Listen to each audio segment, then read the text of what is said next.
തൃശ്ശൂരിലെ ഏറ്റവും പുണ്യവും പരിപാവനമായ ഒരു സ്ഥലത്ത് നിന്നാണ് ഏഷ്യയിലെ ഏറ്റവും വലിയ കലോത്സവമായ ഈ യുവജനോത്സവത്തിൻ്റെ കുട്ടികളോടും മറ്റുള്ളവരോടും ഞാൻ സംസാരിക്കുക എന്ന് പറയുന്നത് എൻ്റെ ഏറ്റവും വലിയൊരു ഭാഗ്യമായിട്ട് കരുതുന്നു, ഒരു പുണ്യമായിട്ട് കരുതുന്നു. അതിന് ഇടവരുത്തി തന്ന വടക്കം നാഥനെ ഓർത്തുകൊണ്ട്, അദ്ദേഹത്തെ സ്മരിച്ചുകൊണ്ട് ഞാൻ നിങ്ങളോട് സംസാരിക്കാം. നമഃശിവായ. ബഹുമാനപ്പെട്ട പ്രതിപക്ഷ നേതാവ് വി ഡി സതീശൻ സാർ, ബഹുമാനപ്പെട്ട വിദ്യാഭ്യാസ മന്ത്രി ശ്രീ ശിവൻകുട്ടി സാർ, മറ്റ് മന്ത്രിമാർ, വേദിയിലും സദസ്സിലും ഇരിക്കുന്ന മഹത് വ്യക്തികളെ, പ്രിയപ്പെട്ട വിദ്യാർത്ഥി സുഹൃത്തുക്കളെ, അധ്യാപക അനധ്യാപിക അംഗങ്ങളെ, രക്ഷകർത്താക്കളെ, എൻ്റെ ഏറ്റവും പ്രിയപ്പെട്ട കൊച്ചു കൂട്ടുകാരികളെ, വളരെ സന്തോഷത്തോടെയാണ് ഈ കലയുടെ ഈ വാർഷിക മാമാങ്ക വേളയിൽ ഞാനിവിടെ നിൽക്കുന്നു, നിങ്ങളോട് സംസാരിക്കുന്നു.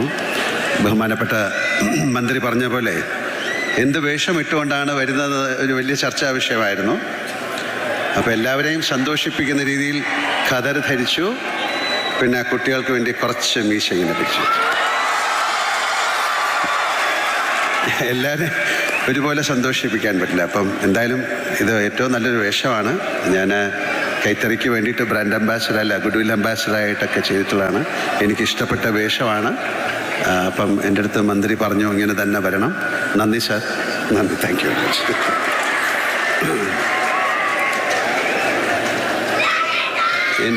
ഞങ്ങളുടെ ഏറ്റവും വലിയ ഇപ്പം സ്പീക്കർ പറഞ്ഞ പോലെ അദ്ദേഹത്തെ വളരെ അടുത്ത ആൾക്കാർ അണ്ണൻ എന്നാണ് വിളിക്കുന്നത്. അപ്പം ഞങ്ങളുടെയൊക്കെ പ്രിയപ്പെട്ട സുഹൃത്തും എൻ്റെ നിയോജക മണ്ഡലത്തിലെ നിയമസഭാ സാമാജികനും മന്ത്രിയുമായ ശിവൻകുട്ടി സാറ് ഈ സംസ്ഥാന സ്കൂൾ കലോത്സവത്തിൻ്റെ തുടക്കത്തിനോ സമാപനത്തിനോ എന്നെ ക്ഷണിച്ചപ്പോൾ ഞാൻ പറഞ്ഞു എന്തായാലും ഞാൻ വരും. കാര്യം ഇത് പല പ്രാവശ്യം ഇതിനു മുമ്പൊക്കെ ക്ഷണിച്ച സമയത്തൊന്നും എനിക്ക് വരാൻ സാധിച്ചില്ല, പല തിരക്കുകൾ കാരണം. എന്തായാലും ഇന്ന് ഇത്രയും വലിയ ഒരു ചടങ്ങിൽ വന്നില്ലായിരുന്നെങ്കിൽ അതൊരു വലിയ നഷ്ടമായി പോയതിനെന്ന് ഞാൻ കരുതുന്നു. എന്തായാലും എന്ത് അസൗകര്യം ഉണ്ടായാലും ഇന്ന് വരണമെന്ന് ഞാൻ വിചാരിച്ചതാണ്. എല്ലാവിധ ഭാഗ്യങ്ങളും ഒത്തു വന്നതുകൊണ്ട് എനിക്കിതിൽ പങ്കെടുക്കാനായി. അതിലെനിക്ക് നിങ്ങളെക്കാളൊക്കെ വളരെയധികം സന്തോഷമുണ്ട്. അതിൻ്റെ കാരണം യുവ പ്രതിഭകൾ മാറ്റുരയ്ക്കുന്ന കലയുടെ ഏറ്റവും വലിയ ആഘോഷങ്ങളിലൊന്നാണല്ലോ നമ്മുടെ സംസ്ഥാന സ്കൂൾ കലോത്സവം. കലാകാരൻ എന്നത് കൊണ്ട് തന്നെ എനിക്ക് ഈ വേദിയോട് അത്രമേൽ ആദരവാണ് ഉള്ളത്. മുമ്പ് യുവജനോത്സവത്തിനും കലോത്സവത്തിനും വളരെ വലിയ പ്രാധാന്യമുണ്ടായിരുന്നു.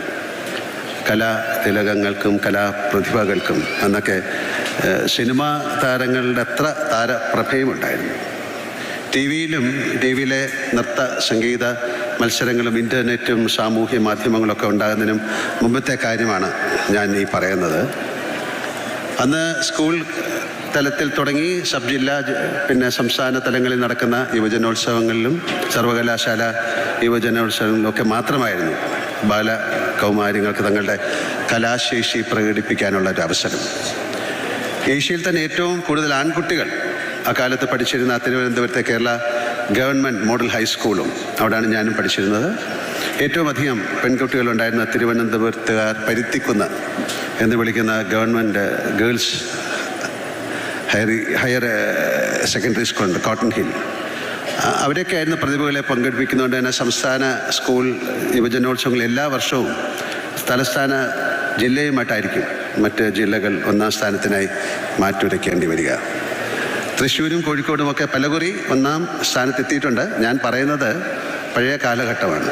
എന്നാൽ ഇന്ന് ഞാൻ മനസ്സിലാക്കുന്നത് കോഴിക്കോട് 21 തവണ ഒന്നാം സ്ഥാനം നേടി വളരെ മുന്നിലാണ്. തിരുവനന്തപുരം 17, തൃശ്ശൂർ 6 തവണയും ഒക്കെയാണ്.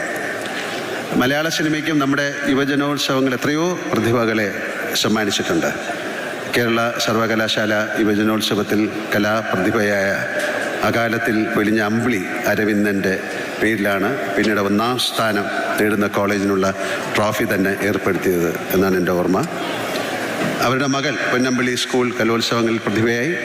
പിന്നെ ചില സിനിമകളിലൊക്കെ അഭിനയിക്കാനും ആ കുട്ടിക്ക് സാധിച്ചിട്ടുണ്ട്. പിന്നീട് അങ്ങോട്ട് നമുക്കെല്ലാം പ്രിയപ്പെട്ട മഞ്ജു വാര്യർ, നവ്യ നായർ, ഋതു കൃഷ്ണൻ, ശരത് ദാസ് ഒക്കെ തന്നെ കലോത്സവ വേദിയുടെ സംഭാവനകളാണ്. നമ്മുടെ ഗായികയായ KS ചിത്ര, ഗായകൻ G വേണുഗോപാലുമൊക്കെ കലോത്സവങ്ങളിലൂടെ വളർന്നു വന്ന താരങ്ങളാണ്. അന്നൊക്കെ കലാതിലകങ്ങളുടെ മുഖചിത്രങ്ങൾ ജനപ്രിയ പ്രസിദ്ധീകരണങ്ങളിൽ വന്നിരുന്നത് ഞാൻ ഓർക്കുകയാണ്.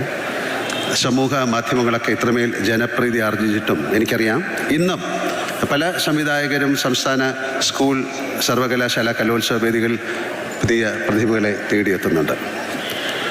കലോത്സവങ്ങൾ കുട്ടികൾക്ക് നൽകുന്നത് അവരുടെ കഴിവുകൾ പ്രദർശിപ്പിക്കാനുള്ള കേവല അവസരങ്ങൾ മാത്രമല്ല എന്നോർക്കണം. അതവർക്ക് കൂട്ടായ്മയുടെ സാമൂഹ്യ പാഠം സമ്മാനിക്കുന്നുണ്ട്. വ്യക്തി എന്ന നിലയ്ക്ക് ആത്മവിശ്വാസം ഊട്ടി ഉറപ്പിക്കുന്നുമുണ്ട്. പങ്കുവെക്കലിൻ്റെ രസം ശീലിപ്പിക്കുന്നുമുണ്ട്. തോൽവി എന്നത് വിജയത്തിലേക്കുള്ള പടവാണ് എന്ന തിരിച്ച് അറിവുണ്ടാക്കുന്നുണ്ട്. മത്സരിക്കുന്നതാണ് പ്രധാനം. അവിടെ ജയപരാജയങ്ങൾ സത്യത്തിൽ അപ്രസക്തമാണ്. അതുകൊണ്ട് തന്നെ അല്ലെങ്കിൽ അതുപോലെ ഒരു പക്ഷേ നമ്മുടെ ഈ കലോത്സവത്തിലെ അവതരണങ്ങളുടെ കാര്യവും അതുപോലെയാണ്.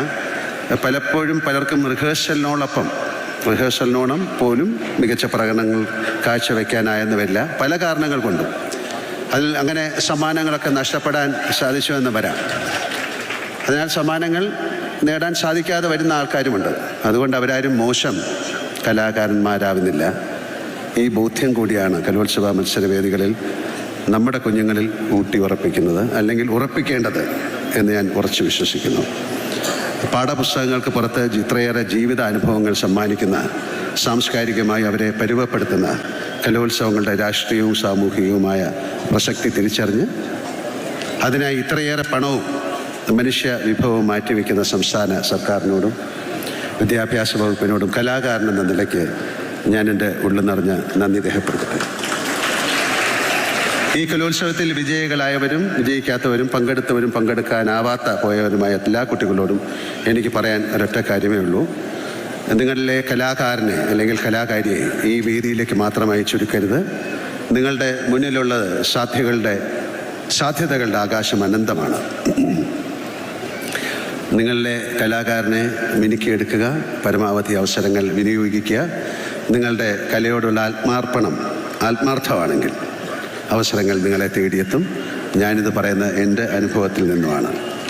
ഇന്നിവിടെ സമാപിക്കുന്ന 64ാമത് സംസ്ഥാന സ്കൂൾ കലോത്സവത്തിൽ സമ്മാനാർഹരായ എല്ലാ പ്രതിഭകളെയും കലാതലവും പ്രതിഭയായി പോയിൻ്റ് നിലയിൽ മുന്നിലെത്തിയ സ്കൂളുകളും എല്ലാവരെയും അകന്നറിഞ്ഞ് ഞാൻ ആശംസിക്കുന്നു.